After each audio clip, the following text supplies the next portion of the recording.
It's a busy week here in New York, lots of UN meetings and an opportunity to sit down with significant figures in the marketplace, and we're very pleased and excited to have an interview today with Mr. Donald Ramutar, the President, Head of State of Guyana, and pleased to see you again.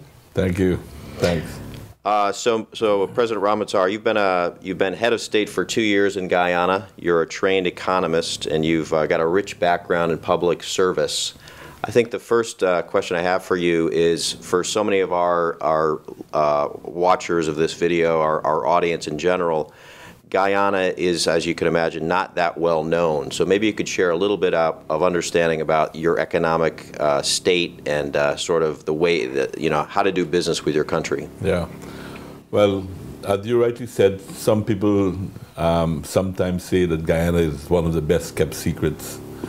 But it's not now so much of a secret because it's becoming more and more known for different things in our country, and we're finally trying to realize the potential that the country actually has in many areas.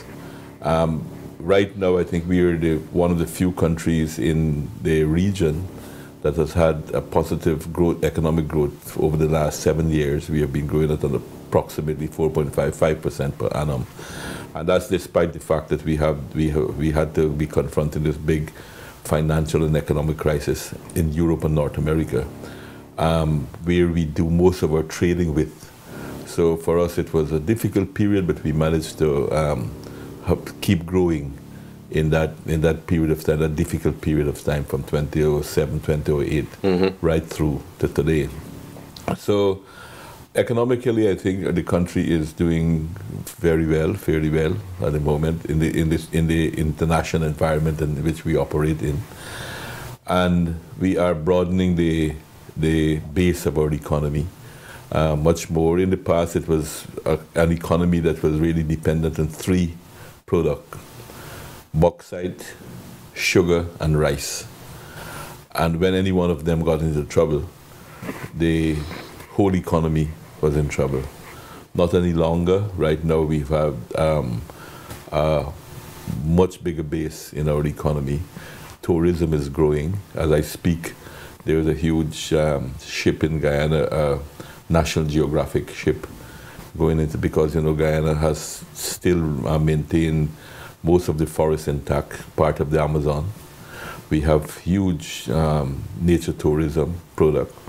We have more than 300 waterfalls, and the highest single drop in the world is in Guyana, a spectacular sight. We have huge mountains. We have savannas, forests, rivers, huge rivers as well. In fact, the name Guyana is supposed to have come from a native Indian word meaning land of many waters. And it's true in our case because we do have many rivers in our country. The third largest river in the South American continent is in Guyana. And Guyana is also, I think, is it 80 or 90% forest? Yeah. I would say natural environment. The forest areas they're still forested, but there are areas where we had savannas, open savannas. That's how it is. The ecology of it is at the moment.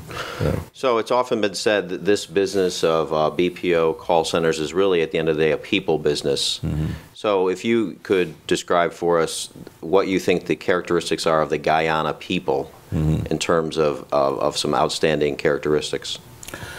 Well, I think probably one of the big qualifications for Guyana on the South American continent is that we're the only country in South America that speaks English as its first language, its premier language. So I think that gives us a big advantage in South America itself to service the markets where English is demanded.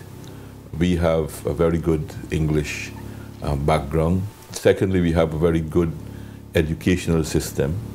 We have achieved universal primary education, and we are on the verge of achieving universal secondary education as well in our society. We have about 97% of our population are literate people. So I think those things give us a good competitive edge in this business for the markets where English is demanded.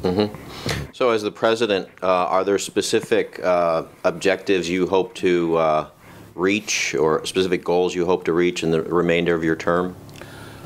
Well, over the period of time since my party has been in government, we have, I think, put our country on a good growth path. And I would like to help it along to put it on an even faster growth path so that we can probably attain a more of a upper level middle income or even a developed country status. And I think we have the capacity to do that. What we need is new infrastructure in our country, which we're trying to put in at the moment in the terms of cheap electricity to harness some of our water potential for hydroelectricity. We're looking at also some into the interior areas, the communication with more roads. We're looking at a deep water harbor. All of these things, I think, would help us to take us to that level that I think we can achieve. We have the people, and educated people, learn very quickly. The experience with Guyanese in the diaspora, they have done extremely well for themselves too, which shows that they are people of good quality. And with the investment in the other infrastructural areas, I'm sure that we can achieve greater heights. And if it doesn't happen in my time, I would have at least laid the foundation for it to happen shortly thereafter. So being here in New York this week and sort of the gateway to the business community, corporate world of the United States, how significant is it to you to attract, engage with U.S. corporations and investors into your market? Well, it is very significant in the sense that the U.S. market is the largest market in the world, in the first instance, to point that out. And the U.S. has very good culture in business, and I think we would like to try to attract that type of discipline into our society, into the way we do business, to be more efficient. And I think we can get a lot of that from the U.S. corporations. And apart from that, even the workforce, to create a more stronger culture, more disciplined culture within the workforce, which I've seen in American companies, North American companies as a whole, where the discipline and the culture in the workforce is probably superior to ours. But I've seen Guyanese too, who work for foreign companies, U.S. North American companies. I saw them in the gold mining, in the Cambia or Omai gold mining, and their performance would have matched the North American worker. So again, another issue I think that we can benefit from having investment from the United States is in management. I think we can have, that's an important area where we can absorb a lot of skills. We need more good managers within the system. As I said, our people have demonstrated their ability to work and to produce. We need to have good managers to help us organize that production and to move it along. Very good. Well, we're really pleased to, Nears for Americans has been invited down to visit Guyana in a few weeks, so we'll get to see it firsthand, and we're really looking forward to that. I'm looking forward to meet you in Guyana. Very good. Well, thanks for spending some time with us today. Thank you so much.